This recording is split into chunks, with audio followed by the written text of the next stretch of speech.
வணக்கம். கத்தார் தோஹாவில் தமிழர்களின் புதிய அமைப்பு துவங்கியது. கத்தார் நாட்டின் தலைநகரம் தோஹாவில் கத்தார் தமிழர் பாரம்பரிய விளையாட்டுகள் கத்தார் தமிழர் ட்ரெடிஷனல் ஸ்போர்ட்ஸ் QTTS அமைப்பின் துவக்க விழா பிப்ரவரி 21 வெள்ளிக்கிழமை அன்று அல்-அஸ்பல் சர்வதேச பள்ளியில் நடைபெற்றது. இந்திய தூதரகத்தின் கீழ் செயல்பட்டு வரும் இந்தியன் ஸ்போர்ட்ஸ் சென்டர் என்னும் மைய அமைப்பின் அங்கீகாரம் கிடைக்கப்பெற்று தொடங்கப்பட்டுள்ளது. தற்காலத்தில் வளங்கொழித்து வரும் தமிழர்களின் பாரம்பரிய விளையாட்டுகளையும் கலைகளையும் அதன் தன்மை மாறாமல் எதிர்கால தலைமுறையினருக்கு எடுத்துச் செல்லும் நோக்கங்களுடன் இவ்வமைப்பு நிறுவப்பட்டுள்ளது. இவ்வமைப்பின் பொது செயலாளர் திரு சிலம்பம் சரவணன் அவர்கள் அமைப்பின் செயல்பாடுகள் குறித்து தனது அறிக்கையில் விவரித்தார்.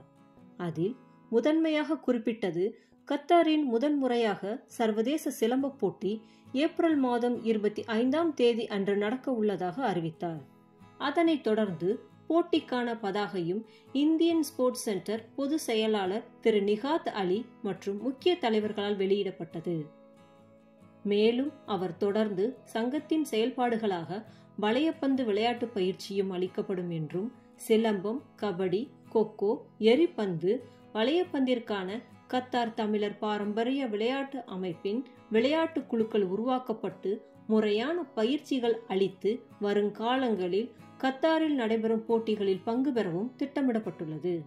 குறிப்பாக கத்தாரில் முதன்முறையாக நடக்கவிருக்கும் சர்வதேச சிலம்ப போட்டியின் துவக்கத்திற்கு தாயகத்திலிருந்து தவில், நாதஸ்வரம் இசைக்கருவிகள் கொண்டு வரப்படும் என்ற தகவல் அரங்கத்தின் அனைவரின் வரவேற்பையும் பாராட்டையும் பெற்றது.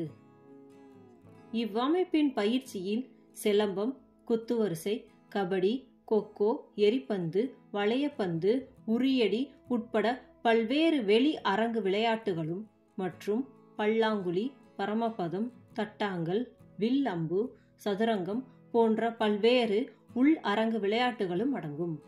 நாட்டுப்புற கலைகள் பறை, தெருக்கூத்து, பொய்க்கால் குதிரை, மாடு ஆட்டம், களியல் ஆட்டம், பெருஞ்சலங்கை ஆட்டம், கும்மி போன்ற கலைகளை ஊக்குவித்து அதற்கான பயிற்சிகளும் தர இருக்கின்றன. முன்னதாக இந்தியன் ஸ்போர்ட்ஸ் சென்டர் பொது செயலாளர் திரு நிகாத் அலி தலைமை ஏற்க ஏனைய முக்கிய விருந்தினர்களுடன் அமைப்பின் நிர்வாகிகளும் இணைந்து குத்துவிளக்கேற்றி விழாவை துவங்கி வைத்தனர்.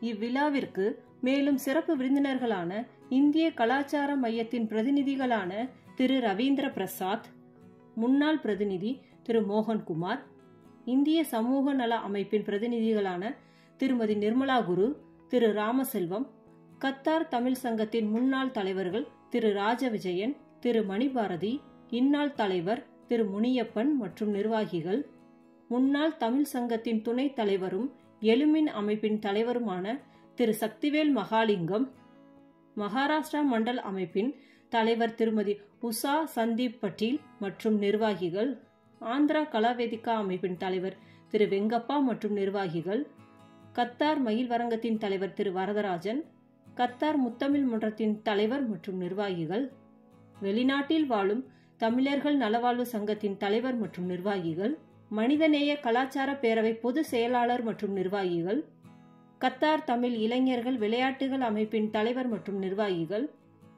கத்தார் சிங்க பெண்கள் அமைப்பின் தலைவர்கள் மற்றும் நிர்வாகிகள், இன்டர்நேஷனல் தமிழ் இன்ஜினியரிங் ஃபெடரேஷன் தலைவர் மற்றும் நிர்வாகிகள், சோழன் உணவக நிறுவர் திரு சதீஷ், இட்லி ஸ்டேஷன் நிறுவர் திரு கார்த்திக் ஜெயராம், வெல்கம் ட்ரேடிங் நிறுவர் திரு பாலா மற்றும் தமிழ் அமைப்புகளின் தலைவர்கள், நிர்வாகிகள் மற்றும் உறுப்பினர்கள் அனைவரும் கலந்து கொண்டு விழாவை சிறப்பித்தனர். அறிமுகம் மற்றும் தொடக்க விழாவை நேர்த்தியாக தொகுத்து வழங்கிய கீதா பாலகிருஷ்ணன் தமிழரின் பாரம்பரிய கலைகளின் சிறப்பு குறித்து அருமையாக விளக்கினார். தமிழ்தாய் வாழ்த்து, கத்தார் மற்றும் இந்திய தேசிய கீதம் இசைக்கப்பட்டது. அதனைத் தொடர்ந்து V2 நடன குழுவின் மாணவிகள் சிறப்பான வரவேற்பு நடனம் ஆடினார்கள். புதிய அமைப்பின் நிர்வாக குழு உறுப்பினர் வெங்கட் பிரபு அவர்கள் வரவேற்பு உரை வழங்கினார்.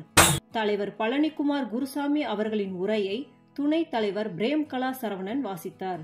அதனைத் தொடர்ந்து பொது செயலாளர் சிலம்பம் சரவணன் அவர்கள் அமைப்பின் நிர்வாக குழு உறுப்பினர்களான முகமது கம்ருதீன் இணை செயலாளர், நிர்மல் சந்திரபோஸ் பொருளாளர், சீனிவாசன் தலைவர் பாரம்பரிய விளையாட்டு, வசந்த் விளையாட்டு செயலாளர், வெங்கட் பிரபு தலைவர் கலை மற்றும் கலாச்சாரம், தக்ஷணாமூர்த்தி செயலாளர் கலை மற்றும் கலாச்சாரம், மணிமாலா இளமுருகன் தகவல் தொழில்நுட்பம் மற்றும் ஊடக செயலாளர், துரை நல்கை செயலாளர் ஆகியோரை அறிமுகம் செய்து வைத்தார்.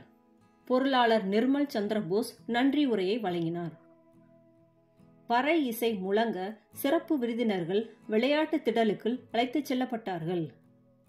ஆருத்ரா சிலம்ப மாணவர்களின் சிலம்ப நிகழ்வை தொடர்ந்து வில்லம்பு விளையாட்டு, கர்லாக்கட்டை, மிதிவண்டி, வட்டை ஓட்டுதல், பம்பரம், கோழிகுண்டு, பல்லாங்குழி, பரமபதம், கல்லாங்காய், உரியடி, கோகோ போன்ற விளையாட்டுகளை வந்திருந்த விருந்தினர்கள் ஆர்வத்துடன் விளையாடி மகிழ்ந்தனர்.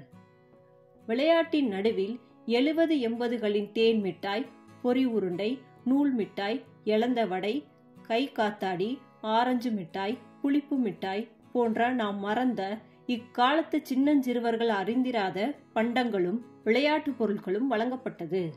சுமார் 7 மணி நேரம் நடைபெற்ற இவ்விழாவின் இறுதியில் மீண்டும் பறை இசை முழங்கப்பட்டதும் குழந்தைகள், சிறார்கள், ஆடவர்கள், பெண்கள் என அனைவரும் உற்சாக மிகுதியில் ஆடிப்பாடி மகிழ்ந்தனர்.